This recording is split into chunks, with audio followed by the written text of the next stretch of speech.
that you're getting enough water.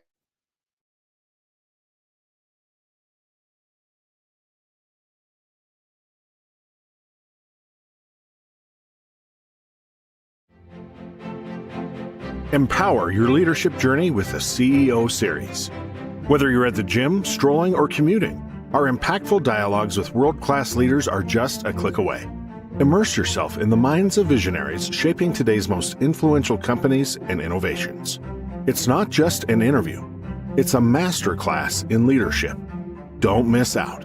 Available on Apple Podcasts, Spotify, and major streaming platforms.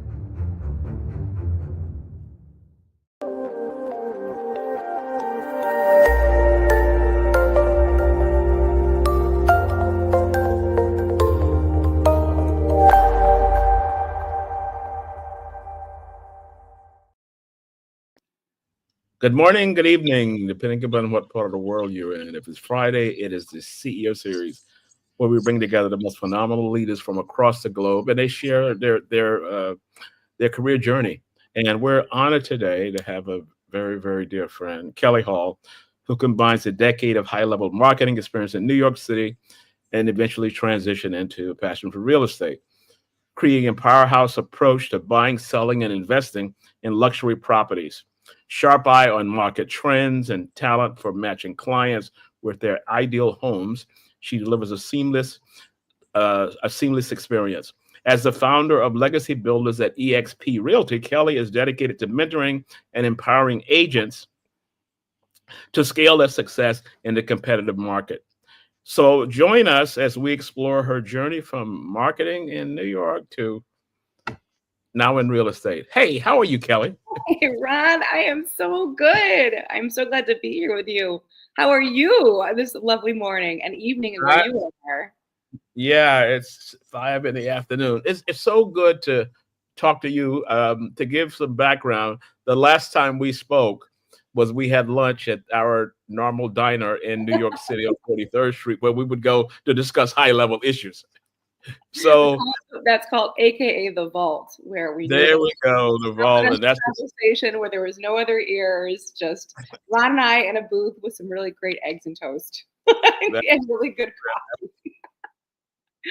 So as you know, our show is based on people walking through their journey. And when the last time we met, again, you were a marketing executive in New York City. In New York City, you left New York City to move back into your hometown area and got into real estate. I'm like, whoa, okay. So walk us through that. Give us kind of a... It's so wild because when I moved to New York, I really had no plans to get into any level of an office job. I went there to be an actress. So falling into Martha Stewart, which was actually my first job, where people were knocking on the doors to get inside that incredible opportunity, Martha Stewart on the media. I had fallen into it by the grace of God and obviously the connections that I had and I knew, and I needed to make more than what my bartending gig and my freelance gig were at the time providing me to stay in the city that I wanted to be. So I promise you that getting into an office was not on my plan. But once I was inside and I got in eventually into the marketing department, I realized, oh my goodness, you can actually make a living being creative. And I consider myself a creative person. I love to write. I love visuals. I love creating video. Writing for the newspapers, really anything and everything. So in college, I was a communications major and did a TV show. I had a radio show. So when I got into the on-the-media space where there was TV, there was the food, there's the test food kitchen, everyday food, weddings, living, kids. It really is satisfied so much of that creative outlet. And also, as you know, that company really attracted a lot of creative people. So there was people that were actors, that were musicians, that were writers, like high level of this, that all came because Martha, she attracted this level of talent because here we are able to make a living being creative, obviously building her brand and her brands, but it gave us a container to do so. So that was what I did, and that's how I got into Martha. It was completely I was not on my trajectory whatsoever, but I went with it, and I said, oh my goodness, I'm making money, living in the city I love. So when I was in and out, and of course, as you know, I left Martha I moved on to other publishing companies and also some like test prep things with Kaplan. I just try, and in New York, you just need to use the resume that you have to find another job. And it was very hard to reimagine my career and reshift it into something else. And, moving back home, I moved in with my parents. I was exhausted and I just didn't want another publishing job. So I couldn't get into anything else, handcuffs. I'm like, this is my rent is really the only thing that's keeping me tethered here. And if I can't find or want to get into a gig, I could have gotten any other gig. But I think, as we grow and we are evolving, we understand time is money and exchanging time for money and you're losing your soul. It's not, what are you doing on this planet? So I moved home very begrudgingly. I still held on to my place in the city thinking I was going to come back. And I had a friend that I used to go to high school with here that I saw her doing some real estate. And I said, oh my goodness, we got back in touch. And she said, did you ever think about real estate? And so from that conversation, and she brought me on the team and I began my career in real estate because she said, I think you could be good at this. Mm.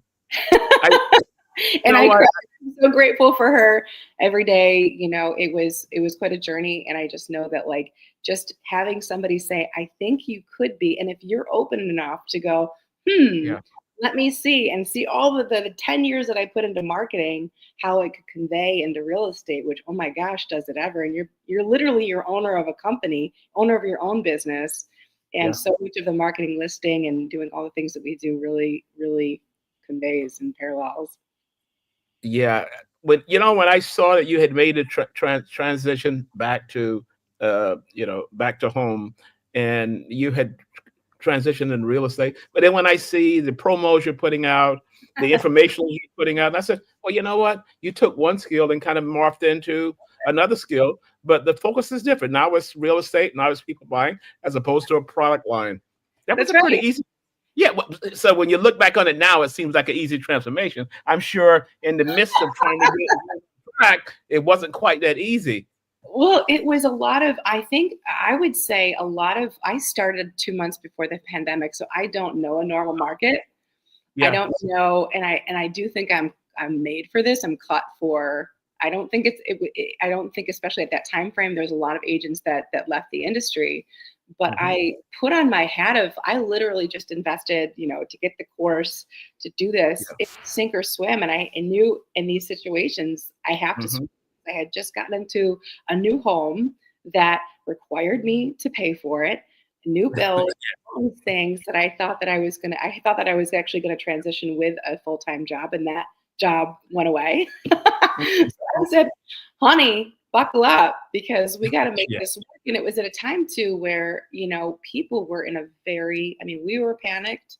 We didn't know what was going on. People still needed homes. We had no direction, no idea what to do to show homes.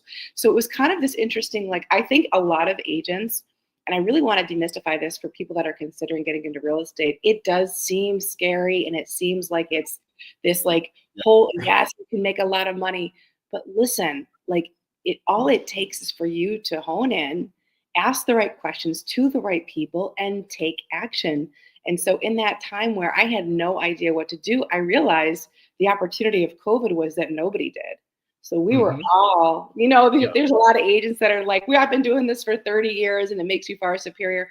I'm sorry if you are we lose so much credibility when you say that, because we are all, and every deal is every single client and situation is different. So it doesn't matter how long you've been doing it. That just means you have more of those, but every single one you're starting fresh. So, and especially with COVID, where I was getting on the phone, scheduling tours, and I was actually telling a tenured agent how to handle the showings. And I'm going, so nobody's going to they're not going to call me out on being a brand new agent. I just got to dig deep into my, gut instincts and, the experience that we had and just go for it. Help people.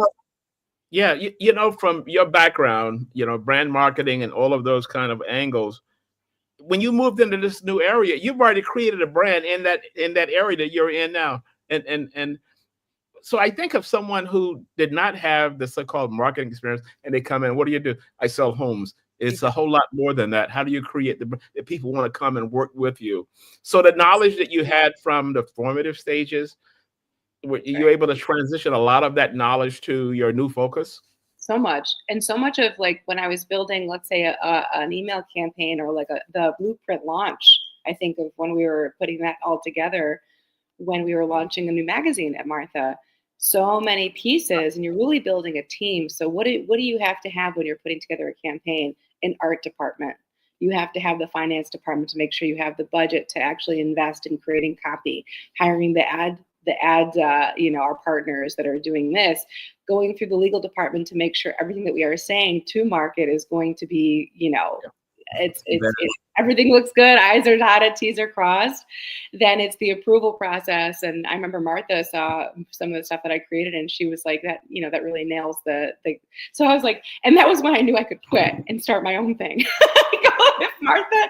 And at the time, I think it was Susan Line, the CEO, they had given a nod to something that I created, but it was them saying it gave me the confidence to say I can do this, independently and try. But there's so much of building a team. And I think with real estate, so much of it is building a team. Who are your attorney partners? Who are your lending partners that you're going to connect with your home buyers that need a pre-qualification? Who are your home inspectors? Who are your appraisal partners? Who are your agent partners? At EXP, we have the ability now to create an amazing crew of agents that you want to work with and help grow their business and collaborate with. So much of it is really understanding. I think the first step is who you are and who works great with you. How do you communicate? What are your styles? And really building the team to support your business because it is your business. Yeah, that's a consultant from my side in consulting. That's a stakeholder mapping. And because if you think of real estate, I'm thinking of someone, I'm on the phone meeting someone and I'm going out and showing them a property, whatever it is. But it's a whole lot more under that for you to be successful. You mentioned at last count, I think it was about 6 or 7 individuals of professions that are part of the team and trying to make sure that when you go there, you have everything on the back end to do that. That's it. And one of the questions, and I love these questions too, they were so good. One thing was, what would you tell your younger self? And one of the things I would say is obviously, and just go but also to really build your board of directors and build your life. And one of the things that I will always and forever credit you on is when I was in that decision of going out on my own, that you really encouraged me and said, you are the CEO of your own life. It doesn't matter what container you are in. And so often, even when, agents are brokers, they think that their broker is their boss. You are literally running your own business, and it's where you are doing it and what you believe in and what you can stand behind to trade your time for that income. And when you said you are the CEO, I just was like, I am. And so I would say with that, but I also know, I think if my younger self knew, I think I knew, but I didn't do it fast enough. Like, when people come into your life, it's like, oh, this year I met this really great person who can support my business. You can build it out and you have these conversations and connections, and you might not be able to leverage them at that point or they leverage you, but just knowing that you've got this amazing roster of people that can support you because this is what we're doing. Nobody's going to come and save us. We have to know what we need and the tools that we need in our toolbox. Yeah. So when you talk about your entrepreneurial venture, I forget the name of it now. Are you developing younger agents coming in? Because I'm thinking real estate. Yeah. And I'm thinking of property. Okay. Call. Yeah. Meet you there. And I walk through it. But you walked us through successes based on the team you're surrounding with. Yeah. So again, with the opportunity at EXP, we have the ability to create organizations. They're not necessarily like when a realtor thinks of the word team, they think of, I'm going to give 50% of my commission to this team lead so that we can work this deal together, or maybe they fed them the lead. With an organization, I'm not taking a dime from anybody that I'm partnering with. I have the opportunity to share my resources with them to build. The company then is like, I think you're doing a great job building our organization. We are going to then give you some of the rewards. But for me, it's not even about that. It's about being able to build business and build up realtors who really want to see that this job is more than just a transaction. It's so much more than just a transaction. It is a true, and it's not omni-media. It is truly omni-media because I was writing that last night and I said, we got to bring that word back because Yeah. It's all encompassing of everything. And now in this digital space where there's obviously AI, there's obviously so many more technological tools that our cloud-based brokerage, they're going to be at the top of the game. So for me, it's so exciting to be able to share this with agents that just may not know in their brick and mortar. It's very limited. You know, the container, it's only what the brokers and the managing directors are going to share, but we are here out to get it and building this. So yeah, lots of technology. But you know, when you think about the MSLO, Omnimedia, and all of that, you brought something to the table that was different from just showing a house and moving into that business. So we had a guest on, Ed Beringhouse. I think Ed is listening today. Ed was in TV, and now he's one of the top agents for Compass Realty. Oh, yes. Well, think about the listing presentations and the listing videos, and how are you telling the story? So much of this, like coming from a publishing background, we know it's about the story. We know it's about, we are looking for the perfect consumer, the perfect buyer, which is a cash buyer, no contingencies, clean. Yeah.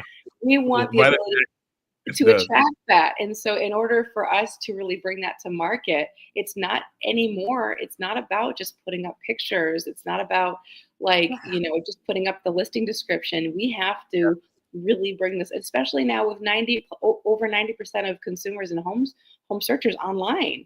What are you showing them? What story are you telling them about the house? Like that has to come in such a way. So it's building brands and being in the marketing space and then creating advertorial stories and all of that, and the TV and the everyday food, everything was all about telling the story. And how are we going to get obviously advertised at that point to really get the consumers to come in and buy the magazine? So it's all the same with a home, and you're really helping people, and like everybody needs a home, and so much of home, there's so much meaning behind that. And it's truly just piecing it together and helping folks when they really need it in this space. I read one of your reviews, and the home buyer, it wasn't about the transactional phase, the technical side of it, but just the person and what it was like working with you. So if you think about that, that's brand marketing, because you become a brand as well as what I'm doing, but you become a brand, and you're able to build that relationship. And I'm like, whoa. I said, I knew this, but it's nice to read. It's nice to read, you know, someone that you saw from here, and now they're doing this. Big smile on my face. You saw it all, the tears. And that's really important, I think, for anybody in any business, but I think especially as realtors, again, because this is our business. It's not about the brokerage that you work for. You aren't, you ask anybody, people that I've worked with probably don't remember that I work at eXp Realty. Nobody's going to remember the color scheme or the logo. They're going to remember the experience with you, how you made them feel. That's the brand. It's you. It's always you. So I moved to the stage of cheerleader. So when I see it, I was like, yay. And I think I come and I have a big smile on my face. That's what I normally do as it relates to that. So let's talk about the inspirations to get you to where you are now. Who would you say was the biggest influence in shaping your career, or you as a person? What influence was there? My family, specifically my mother, who just knew how to be with people and knew like her emotional intelligence was off the charts, completely like not of this world. And that was before EQ became a thing. That's right. And she, no matter who you were, she always made you feel like the most special person in the room. And I think so much of that is, and especially when I'm meeting clients, like I'm unearthing business, meaning I don't know you. I have no idea who you are, but I'm asking you to trust me with your largest asset. Your most expensive thing. Most people in this, on this planet, their most expensive asset is their home.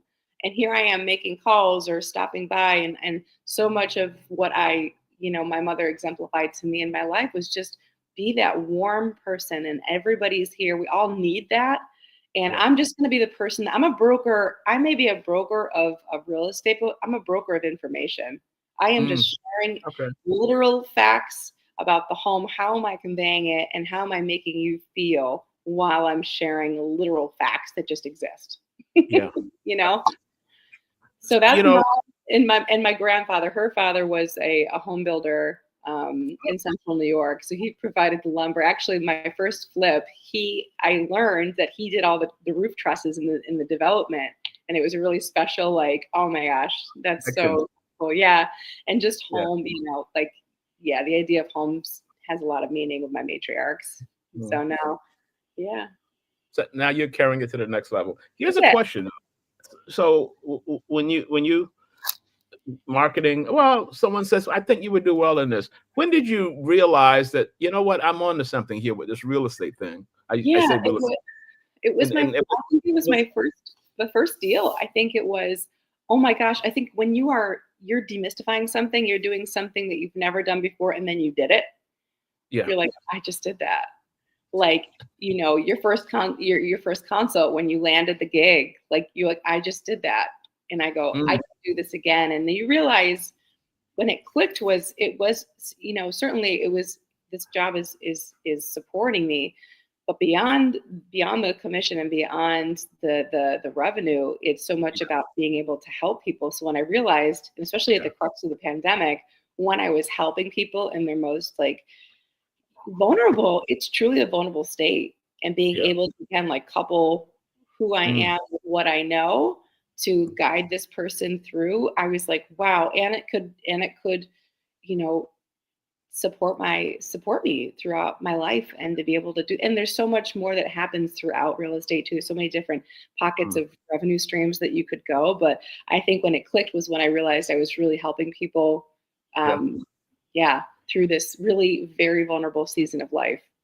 But you know what stood out to me in your response is that it was a personal gratification. You didn't say, was this commission check? Whoa, one check, it's this. It was the personal gratification. So that's my first commission check was $800, and it was an auction home that we worked online to get. The house was $23,000, and I was like, I saw that come in, and I go, oh my goodness, I just did that. Did that. The same with rev share. Like that, when I first got my first $75 check just with passive income, I was like, wow, like, let's do this. Like, let's go. That is so cool, because so you hear a lot of discussions today about purpose driven, about a purpose and all of that. And so that kind of connected to me is the personal gratification of helping someone buy their home, helping someone invest in a property, versus the monetary or the transactional side, of doing that. So when you think of the transition you made from New York City, 43rd Street diner, having those conversations, and now you're moving back home, was that mentally okay? New York, but I'm going to go try this. Yeah, it was, because again, it was one of these moves where I didn't think I was going to stay here in Syracuse, and certainly what I was doing in New York City has zero. I tried to work in an ad agency here, but it just was not the same, the same pace, the same level of creativity even. And so I didn't know, I figured I would give it a shot here, especially while there's homes, right? Like New York City's trying to sell real estate in New York City, you're selling these boxes, very expensive boxes. Here we have land and farms and lake houses, and obviously the neighborhood. We have so many different varieties of home and so many different price points that I said, no, I think I can give it a shot. But I think, you said something, I absolutely miss the city for all the reasons we all do, when it was, in that real high life, right? Like you're walking down the streets and the energy was good. This is all pre-COVID, I was there during, I think it was like in the early 2000s. And I was up until 2014, and then I went back in 17. But just the magic of spontaneity. I used to talk to the coffee cart guys, the doormen, obviously on the train. So I miss a lot of that spontaneous meeting and conversations. Here, you're very intentional. You get in your car, you go from point A to point B, and there isn't much of not much walking. And just feeling that inspiration. So that is definitely something that I miss. It's much more intentional here. It's not that it doesn't exist, but it is more intentional. And I didn't think I was going to stay as long as I did now. So who knows what's next, Ron? Maybe I'll come join you in Dubai. I was in the city. I had a business meeting a few weeks back, and I walked past 42nd Street, the first building. Oh, I saw that picture you put. No, Dick, I just looked at that and said, "Oh my God, such great memories." And when Martha was here last November, I think it was, she and I had dinner, and I said something that was created in that company, Yeah. the most amazing, talented people that went out and did amazing things. Oh my gosh. And it was, because do you remember what her mission statement was? I got a placard in my garage. So it is, and this is what kept me there as long as I had been there, turning dreamers into doers. And that was it for me. That was it. And that encompassed, I think, anybody and everybody that, again, had that burning desire to create whatever it is to create. Now, learning how to do it inside of a very successful company, especially during a very, volatile time where it was just so unique in that amazing season, which again, was an opportunity for her in many ways. But being there, we all really bonded together in that time. But it was the turning dreamers into doers, and we were all doing it. It's absolutely one way, and now we're doing it in different ways. Now we're doing it in different ways, and moving to the so-called next level. How would you define your leadership style? It's collaborative. I think any kind of leader, I'm not here to tell you what to do whatsoever. I'm not here because also I'm trying to figure out what I am doing. And in that, I'm constantly evolving and asking the right questions to the right people. So what I really want to impart in anybody that is, being led by me or a mentoring is truly understand how to leverage your resources. I am a resource for you. So I'm going to be here. I am at the top of that list for resources for now. And then they wean off and they feel empowered. But it's specifically under the EXP umbrella, we have so many resources that a lot of my mentoring is really just pointing them to where you can get this information. And if I have information, I'm going to share it. And I over communicate, meaning I understand as a multi-passionate entrepreneur, sometimes we do feel alone and you feel like this question is going to be silly. I don't want to bother her with this question. So I over communicate just so they can see my name, show up, see me as a person that they can reach out to. I am not inaccessible. I always want to be accessible. And I say to that everybody that is with me, if I don't have the answer, I'm going to help you find it. So you've got me, and I'm committed because I do believe in the power of building together. And when you're building something super special, it's even that much more meaningful to do this with people that really want to build. And it's not that, I'm not very good admittedly with like hand holding and the nitty gritty. Because again, I think so much of we figure it out, right? There's always going to be an answer. And if I can help you get there and point you in the right direction, but I'll never verbatim be like, this is, in certain situations when you're structuring a deal that is much more concrete, this is what you should be doing.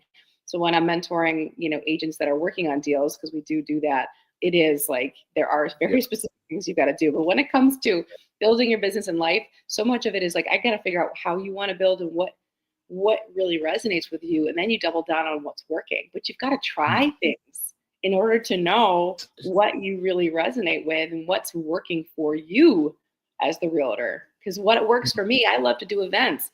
Not that people think that's a drag. People are like, I don't want to build those out. And it's the promoting, it's the getting together, it's the invites, it's the vendors. I'm cut from Martha. Like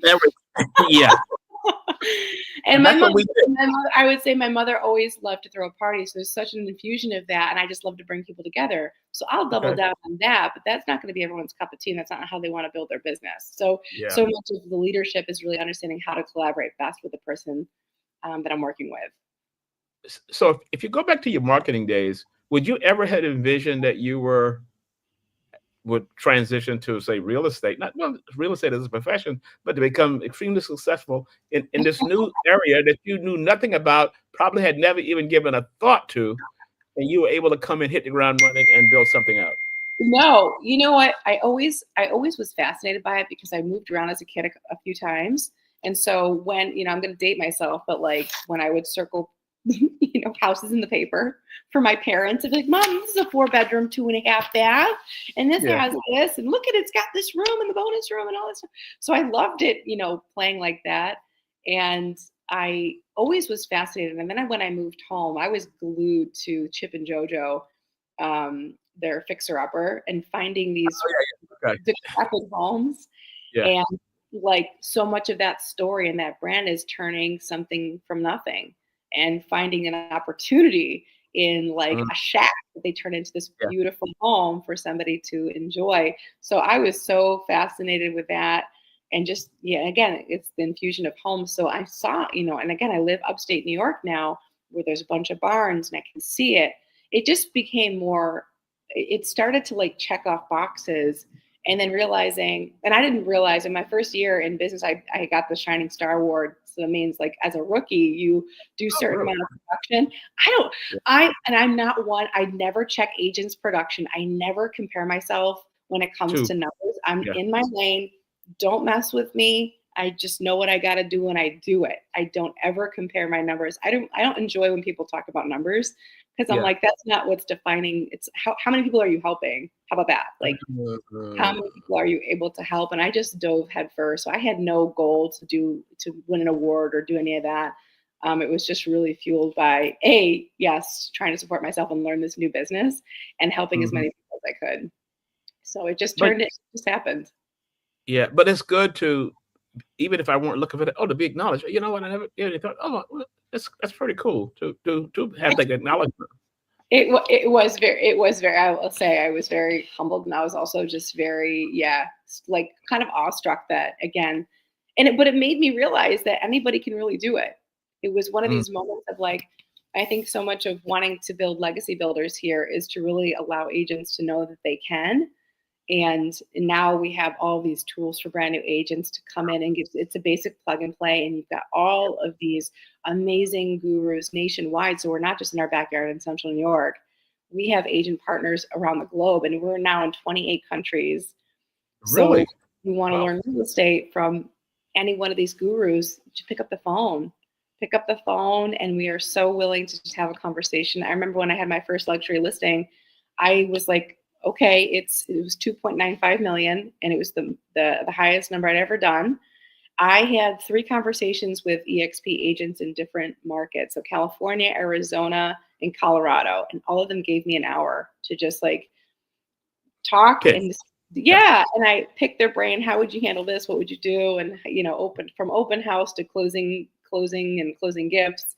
And really just wanting to lean in. I think so much of this is just really knowing that we ask the questions and don't feel silly. This is a learning experience for me because agent, property, transaction, boom, and you sell it. Yeah. So it was kind of a feed in because of your background in moving into this space. That's right. Yeah.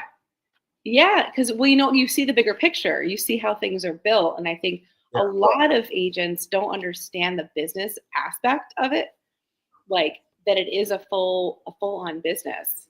And you have more power and more control to build your business than you think. It's not just what your brand is going to feed you. You have the ability to, if you want to. I've learned this is one of the fairest jobs I'll ever have. I mean, I think going in and out of work and offices, it is not ever for me. Again, I will never sit at a 9-to-5 desk. And never again will be in that position where I do something for an hour and then the rest of my day I'm like, what am I doing? Okay. But this is why real estate is the fairest job, because you can dial it up and dial it down however you want. If you need to dial it up, you have to put the pedal to the metal and it's completely up to you. Okay. And how hungry are you? How hungry, humble, and smart. Those are the agents that I really want to be like working with and partnering with, because when you're hungry, you will figure it out. Yeah. You'll figure it out. And you've got people that will help you figure it out is the beautiful thing, right? So, and then if you want to dial it down, like I've been in a season of grief with my mom transitioning to heaven.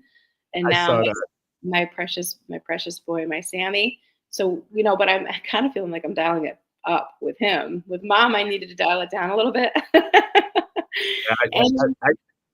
I saw that post and I was like, because I remember the conversations we had and how much she meant to you. So that was kind of a yeah. I was going to bring it out, but yeah.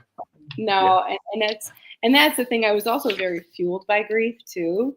So, there's a question about the philanthropic. So we actually started a nonprofit called Hugs for Hope.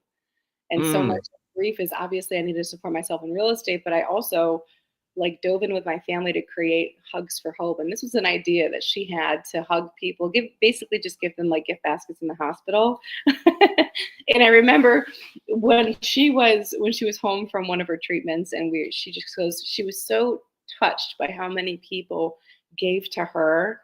Like, my mom's the giver, so her to receive is, it doesn't happen often. And if it does, it's very quick to be like, oh, no big deal. But she really received notes, gifts, messages, food, things. And she just says, Kelly, everybody is so nice. I want to do this to other people. I want to be able to. So then she goes, well, maybe we can do like some gift baskets to the hospital. I said, oh, that's great, Mom. But my Martha brain went, we can do better. I said, yeah, that's easy. I said, we can do better than that. I said, they've got these like delivery boxes now. And I was thinking about like all those meal companies that do like, and things are just delivered. They've got BarkBox. So I said, Mom, maybe we could do this. And I started to just rattle off a few ideas, and she got so tired, and she's like, let's go eat dinner. No, we'll deal with it later.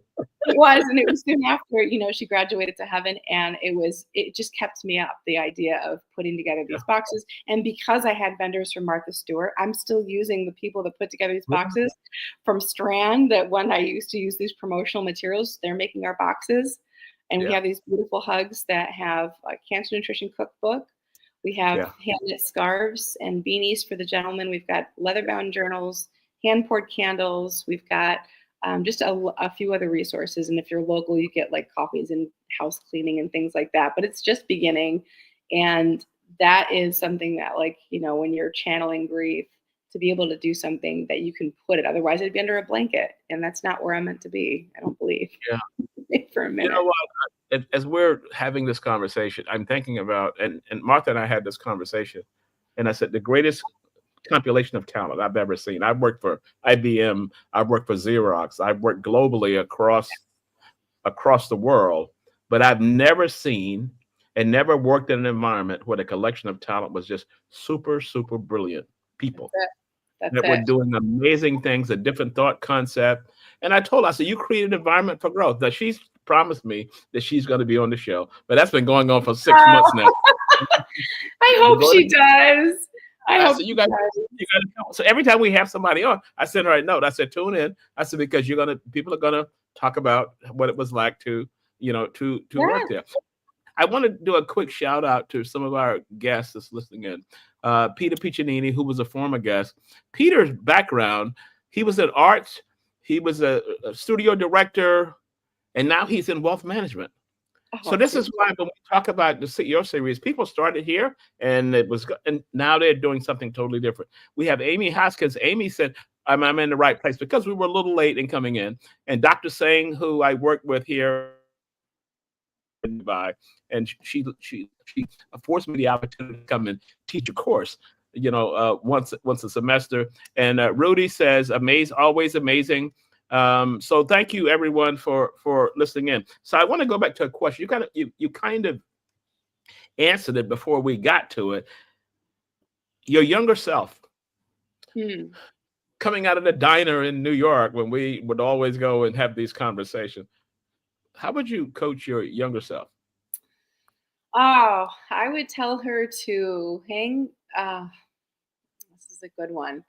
It was to really just trust, really trust yourself and know that what you're feeling is true, but put together a plan and work the plan before making the leap, because I'm very much a leap and that will appear person.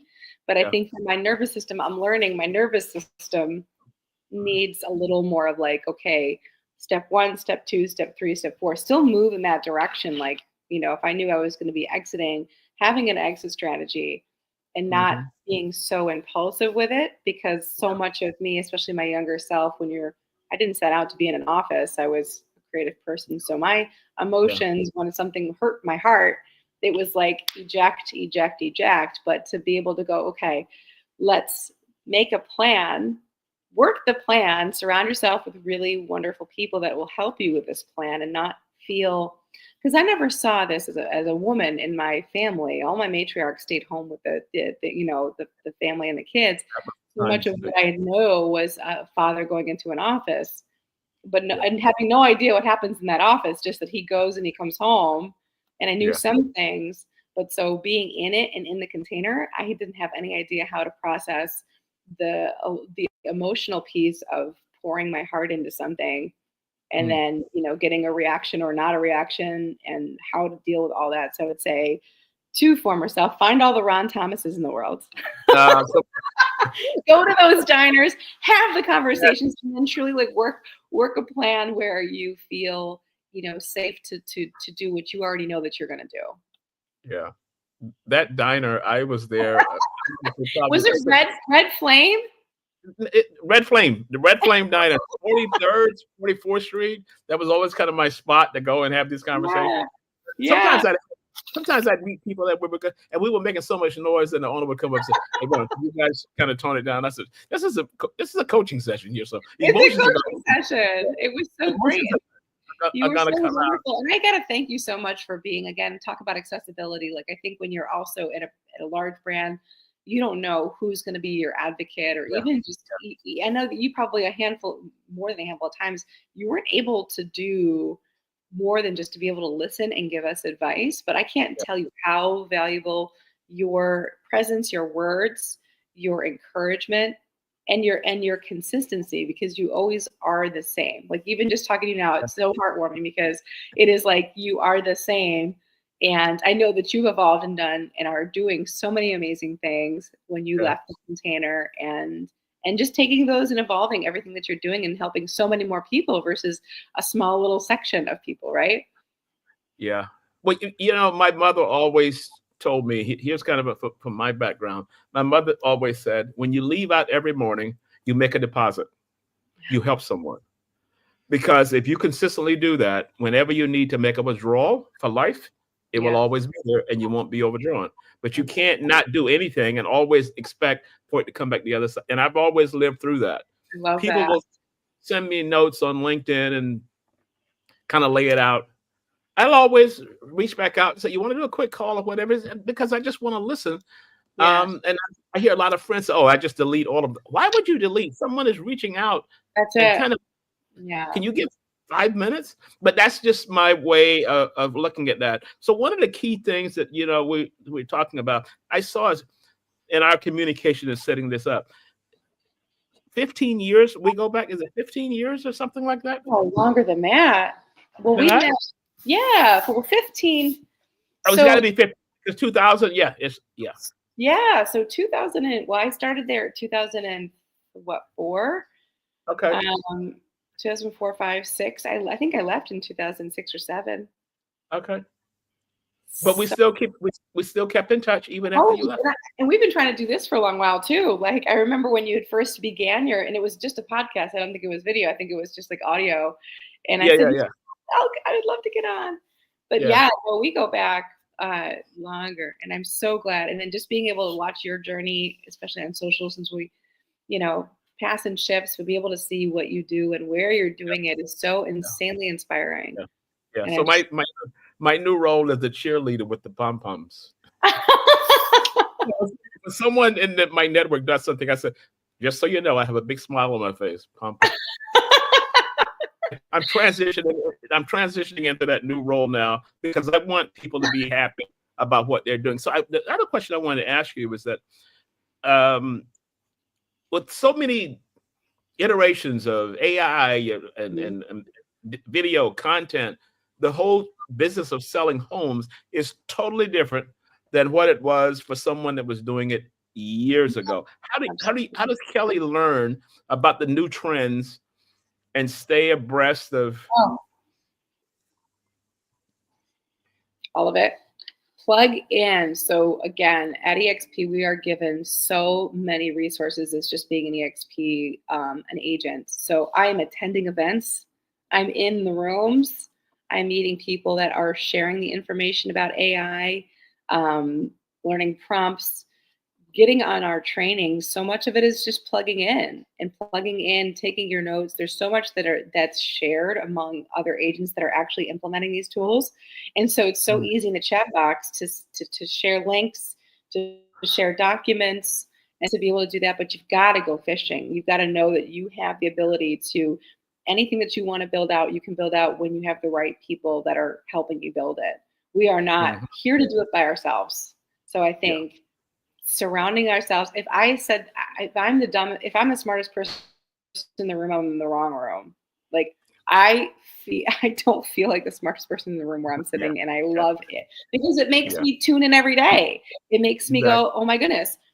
It's like, what am I going to learn today? How am I going to learn it? Who's going to be teaching me, and who can I share this with? So then I love to come back to, my organization and be like, this is what I learned today. If it's of interest to you, check it out. Here it is. But constantly just, again, brokers of information and sharing it all, because we do need to stay one step ahead all the time. So if you're going in for a listing, how am I going to win the listing over another agent that's at a brick and mortar? We have the ability to really play up the technology at a metaverse brokerage. So, but I have to know what's going on. Like I have to be the one that knows what we have to offer. So see how you're transitioning into the younger version of Ron Thomas, and the same thing that you're doing, the same thing we did over the years, and trying to stay connected and doing that. So one of the goals of the CEO series, as we've come to a close, is to bring in leaders like yourselves and walk through this journey, because it is a journey, and with all the twists and turns. So what would you like to give as your closing thoughts for the show? Oh, geez. I would say, to encompass kind of everything that we talked about, I think the biggest thing that I would encourage anybody in any industry to is build your team, is to know who your resources are and leverage your resources so that you can also be a leverage to somebody at some point, like the deposits, like you said, and to be able to, and to know when to ask for help. I think so often we are in this place where we just feel like we do need to figure it out. Know when to raise your hand, and it's every issue has a problem, it's a solution. Every question has an answer, and if you aren't getting the answer that feels right, you got to keep knocking. Keep just getting in front of people and sharing the situation, and find the right solution that is going to work for both you and your client, or whatever you're working on in life, and be able to trust that you're going to be led there and meet wonderful humans along the way. And everything is possible. Anything that you want to do, if it's meant for you, it will happen. But you've got to believe in yourself. You have to believe that you are able to succeed and be abundant, and to however it's going to happen in the vessel, right? So I'm helping people buy and sell real estate. I also became an investor last year. So learning how to do all of this, now I have an ability to help even more people because I'm learning how to do it. You've got to be in it. Well, see, you talk about transitioning. You just gave us a master class in leadership, entrepreneurship, CEO of you. Yes, you. That's from you. Yes. So thank you for being a guest. I'm the cheerleader. I'm cheering you on. Thank you for being a guest. I need you to hold on as we begin to close out. And it's just been phenomenal to have this opportunity to connect with you live again. So thank you so much. Hang on as we close out. Okay. Thank you, Ron, and everybody here. Take the CEO series with you anywhere, anytime. All episodes are now available on Apple Podcasts, Spotify, and major streaming platforms. It's not just an interview. It's a masterclass in leadership.